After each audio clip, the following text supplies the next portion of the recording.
Matthieu, chapitre 20. En effet, le royaume des cieux ressemble à un propriétaire qui sortit dès le matin afin d'embaucher des ouvriers pour sa vigne. Il se mit d'accord avec eux pour un salaire d'une pièce d'argent par jour et les envoya dans sa vigne.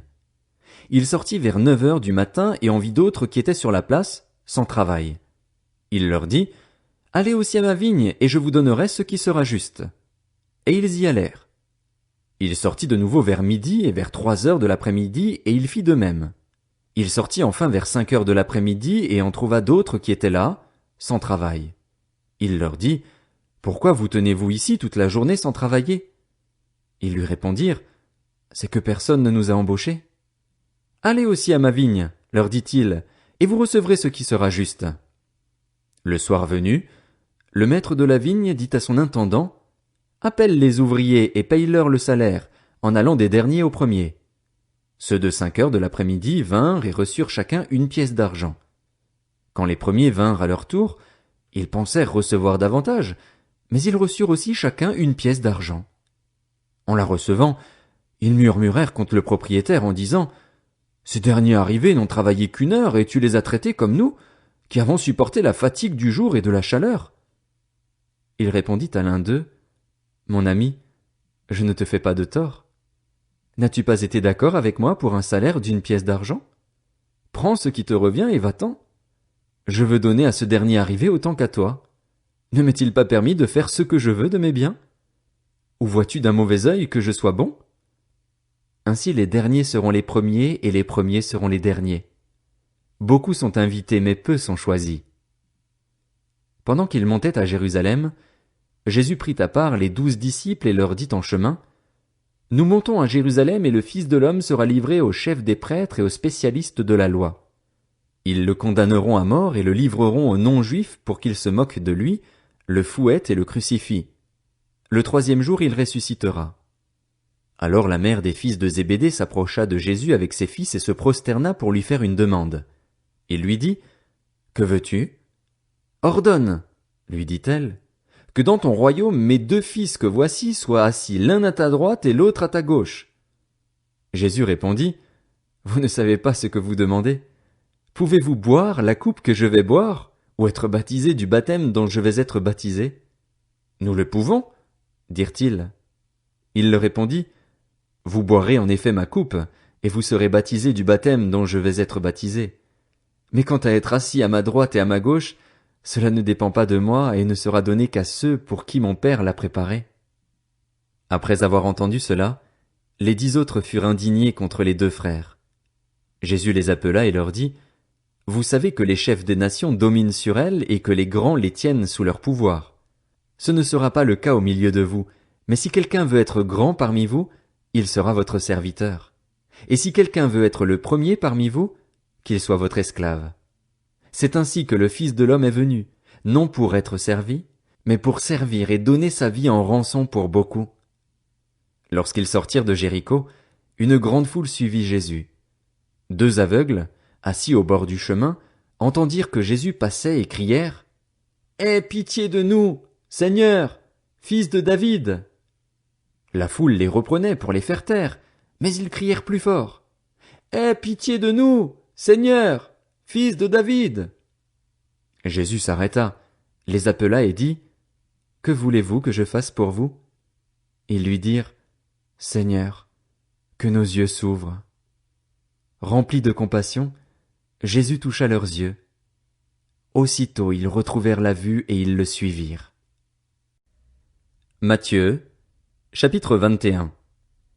Lorsqu'ils approchèrent de Jérusalem et qu'ils furent arrivés à Bethphagée, vers le mont des Oliviers, Jésus envoya 2 disciples en leur disant, « Allez au village qui est devant vous, vous y trouverez tout de suite une ânesse attachée et un ânon avec elle. Détachez-les et amenez-les-moi.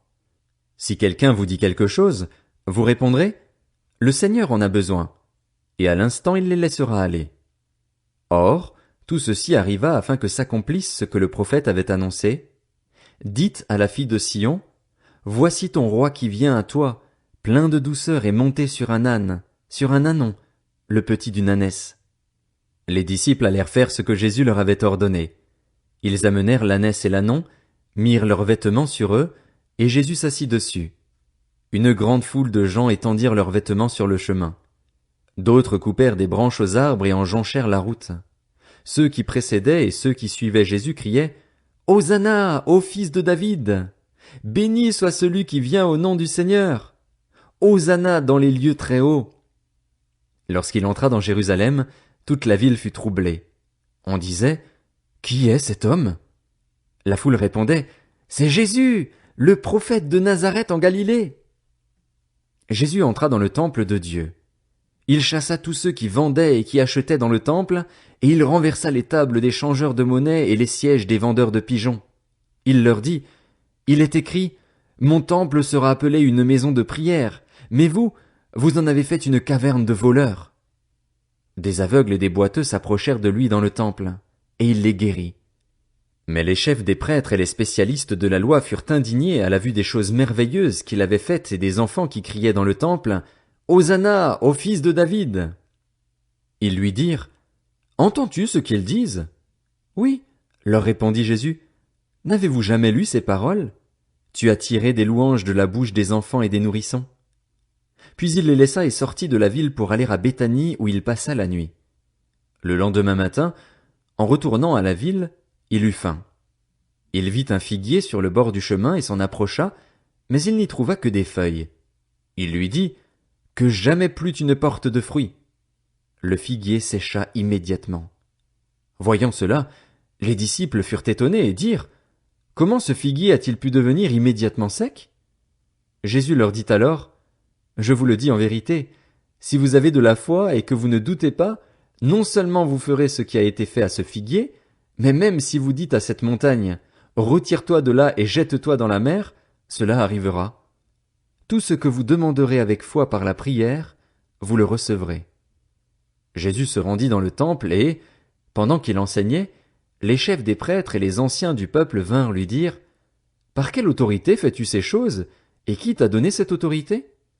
Jésus leur répondit, « Je vous poserai moi aussi une question et, si vous m'y répondez, je vous dirai par quelle autorité je fais ces choses.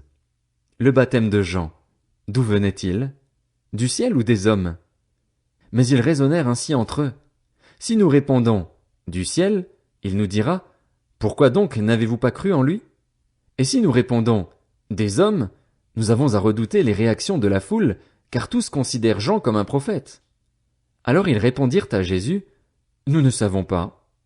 Il leur dit à son tour, moi non plus, je ne vous dirai pas par quelle autorité je fais ces choses. Qu'en pensez-vous? Un homme avait 2 fils. Il s'adressa au premier et lui dit, « Mon enfant, va travailler aujourd'hui dans ma vigne. » Il répondit, « Je ne veux pas. » Mais, plus tard, il montra du regret et y alla. Le père s'adressa à l'autre et lui dit la même chose. Ce fils répondit, « Je veux bien, Seigneur. » Mais il n'y alla pas. Lequel des 2 a fait la volonté du Père?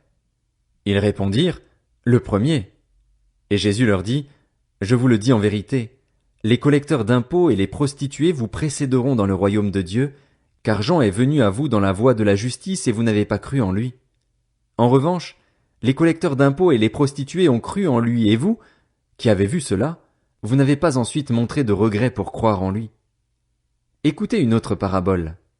Il y avait un propriétaire qui planta une vigne. Il l'entoura d'une haie, y creusa un pressoir et construisit une tour. Puis il la loua à des vignerons et partit en voyage. Lorsque le temps de la récolte fut arrivé, il envoya ses serviteurs vers les vignerons pour recevoir sa part de récolte. Mais les vignerons s'emparèrent de ses serviteurs.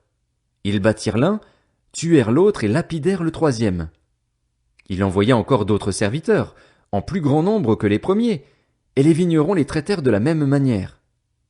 Enfin, il envoya vers eux son fils en se disant, « Ils auront du respect pour mon fils. » Mais, quand les vignerons virent le fils, ils se dirent entre eux, « Voilà l'héritier. Venez, tuons-le et emparons-nous de son héritage. » Et ils s'emparèrent de lui, le jetèrent hors de la vigne et le tuèrent. Maintenant, lorsque le maître de la vigne viendra, que fera-t-il à ces vignerons? Ils lui répondirent, « Il fera mourir misérablement ces misérables, et il louera la vigne à d'autres vignerons qui lui donneront sa part de récolte au moment voulu. » Jésus leur dit, N'avez-vous jamais lu dans les Écritures? La pierre qu'ont rejetée ceux qui construisaient est devenue la pierre angulaire. C'est l'œuvre du Seigneur, et c'est un prodige à nos yeux.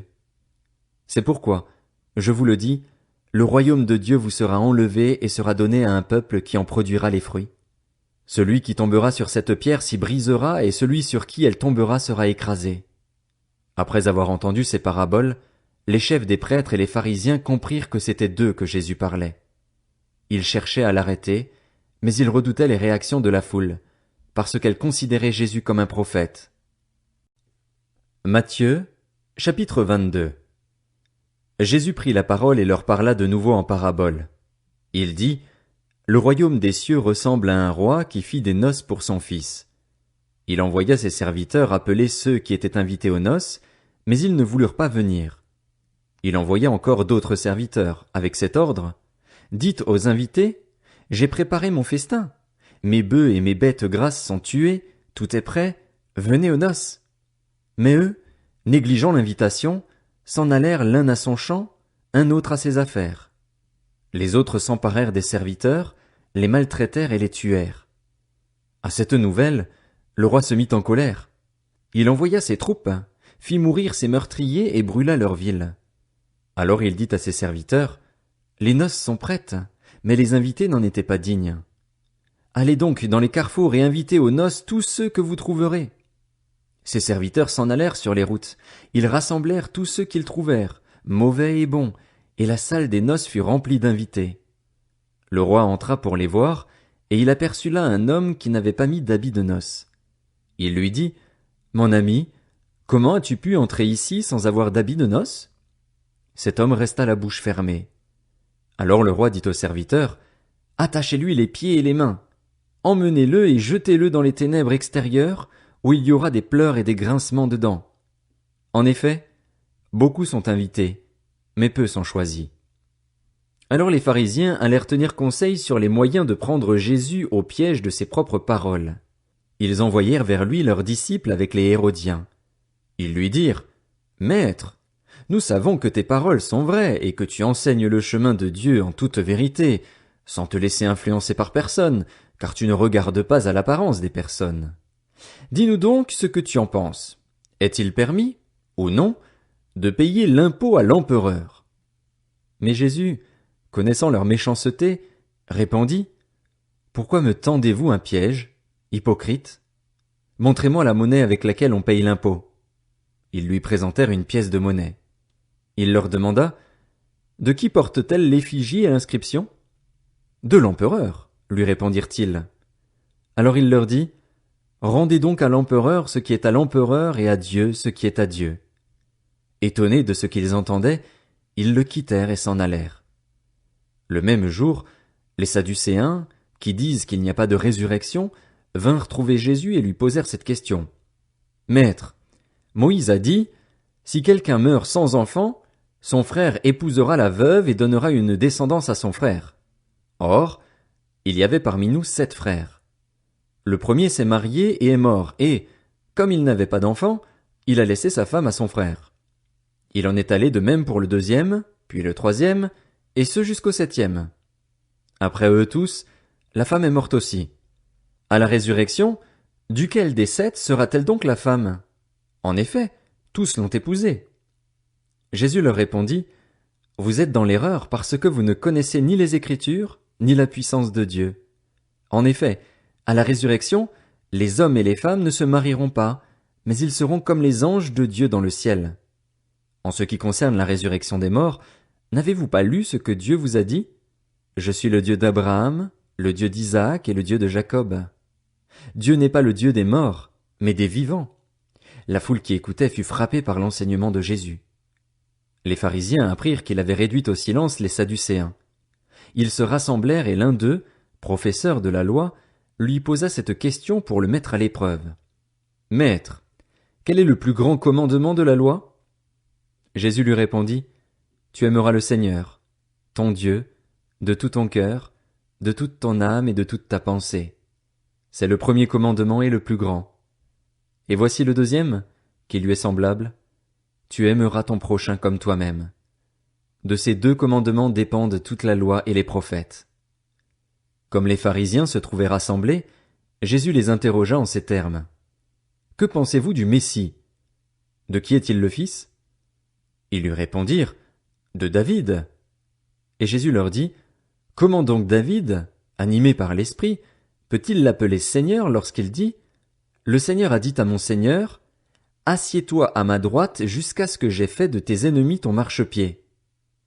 Si donc David l'appelle Seigneur, comment peut-il être son fils? Aucun ne put lui répondre un mot. Et, depuis ce jour, personne n'osa plus lui poser de questions.